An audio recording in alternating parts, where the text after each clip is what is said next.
Pourquoi on a fait une toiture végétalisée avec des débords de toit aussi importants? Eh bien, on vous explique tout ça dans cette vidéo. Aujourd'hui, on attaque la couverture de la paille yourte, c'est parti. Alors comment ça se passe concrètement? Eh bien d'abord, on met en place la charpente de couverture, celle qui va supporter toutes les couches suivantes. Par-dessus viennent les voliges, les planches de bois posées sur les chevrons qui forment la base de cette couverture. Ça permet également de laisser une lame d'air au-dessus de l'isolation en paille pour éviter les problèmes d'humidité. En périphérie, on laisse un débord de toit important, environ 80 cm, pour protéger les murs de la pluie, mais pas que. Ça a également d'intérêt du point de vue thermique.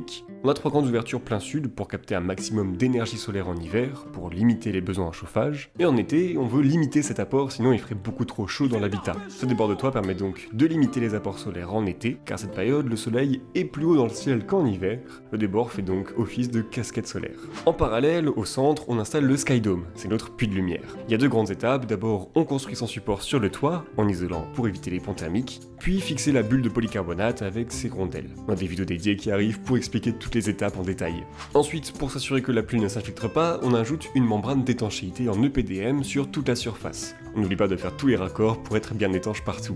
Et enfin, la touche finale, la végétalisation. On installe un mélange de terre végétale, de paille, de roches volcaniques appelées poudzolan et des boutures qui vont coloniser toute la toiture. Un toit végétalisé a de nombreux avantages. Il améliore les propriétés thermiques de l'habitat, ça chauffe moins qu'un toit en ardoise, d'autant plus que les plantes produisent de la fraîcheur grâce à l'évapotranspiration. Mais ça permet aussi de gérer nos eaux pluviales, les plantes préfiltrent cette eau qu'on récupère, comme l'habitat est autonome en eau, le débord de toit a aussi l'avantage d'offrir une plus grande récupération des eaux pluviales. Et voilà pour la vue d'ensemble de la couverture, la série vidéo arrive, on rentre dans le détail étape par étape, alors abonnez-vous pour suivre tout ça.